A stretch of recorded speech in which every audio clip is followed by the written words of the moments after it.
We are now in the middle of the autumn, and while 3/4 of the year are already part of our memories, we still have quite a lot of time to catch up on our ideas, catch up on our goals and our dreams, and move a little bit further. We have more control of our time than we think we have, and little steps every day can lead to great results because those steps accumulate over time. And in this video I would like to share 11 ideas that can help you to think of things that you can do towards the end of the year and finish the year on a high note. The first thing is declutter, and here I'm thinking about both physical space. For example, I'm planning to start cleaning in the kitchen shelves and basically everywhere. Secondly, I mean the digital space, removing all the emails from the inbox that you are not going to read and unsubscribing from the services that I no longer want to see emails from or don't use, or I just don't plan to use them in the nearest future, and unsubscribing from services that you don't use anymore. Maybe you stop using Audible, or maybe you are not watching Netflix anymore and there is no need to pay for it monthly, and this sort of subscription. The second thing is to review ideas and goals for this year, so for 2021. Maybe there are goals that you have already achieved, which is really great. Maybe that there are goals that you don't remember about putting them down, and this is the way to remind yourself of something that you were thinking almost a year ago. And maybe there are goals that are not important to you anymore, and this is also really good because it's also decluttering, is just getting rid of goals and ideas that you don't want to pursue anymore. Maybe there are goals that you didn't achieve but you still want them, and that's the time to ask the question: you didn't achieve them because you didn't have time, or maybe because you are procrastinating, or maybe this goal is not important to you anymore, or maybe during the year you found more ideas on your goals and these are something that you would love to put to your list. This is also great because as we go along, our goals change and adapt to our life and to our interests. And number 3 is to pick one goal or one idea that you can start working on now, and if the goal is very huge, then you at least make a progress towards that goal. Or if the goal is manageable within a few months, it might be that by the New Year's you will already have one more goal achieved, and this is so satisfactory. During the edit I realized I missed number 4, so here it is to do something for yourself. It is so important and should actually be the first item on the list, because all good things and interesting journeys start with inner peace, motivation and energy.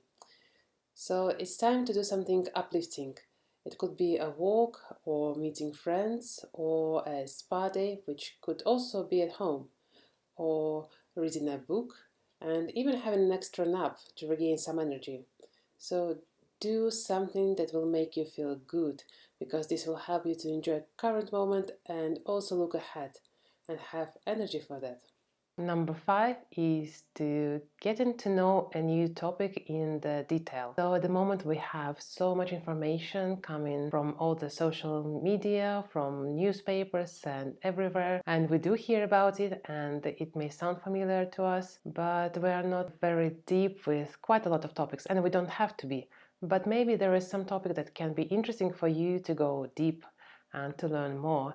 And it's very interesting and it gives you new perspective. It can give you new ideas, because as you go further with a new topic, new ideas, you may meet new people, you may find that it's your new passion or new hobby, and it's very, very exciting. And number 6 is taking yourself out of your comfort zone. And this is something you will thank yourself later on, because all the interesting things, all the magic, all the unexpected achievements, all the good friendships and interesting people and new discoveries happen outside of your comfort zone, somewhere where you haven't been before. For me, for example, it's been a month without coffee and caffeinated drink, and starting this channel is also out of my comfort zone. Let me know in the comments below one thing that might be your out of comfort activity or thing that you would love to try. And number 7 is a digital detox. Even one day can make a huge different. This is time when you can remove, I don't know, Instagram, Facebook,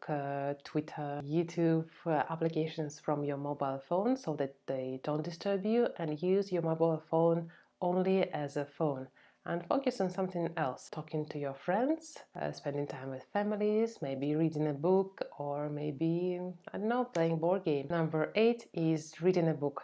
And this is really very manageable, and it also can bring a lot of ideas towards the end of the year. It can help you relax or get energized, depends on what kind of book do you read. Try to read a fiction book if you normally prefer non-fiction, and vice versa. This is something a little bit out of your comfort zone. Number 9 is try to think of something that you can get rid of in your life. And this could actually be anything. It also relates a little bit to decluttering, so you can get rid of some items, sell, give away, donate, throw away, recycle. And any physical items, you can get rid of any subscriptions, or maybe let go of a course that you have started and couldn't finish for some reason, and it's buzzing in your head and you think, I have to come back to it, but you actually don't, and it's still buzzing. So just let it go, get rid of it. Number 10 is to get more time outside. I know it's getting colder and it's a lot of rain, at least where I live, but it's so nice to get outside for some fresh air. Just remember, there is no bad weather, there is not enough clothing, or maybe not suitable clothing. I take my umbrella or put raincoat for me and my daughter, and we just go outside and walk in the forest, which is so lovely. And when you come back, you feel refreshed, and then you appreciate the warm tea much more.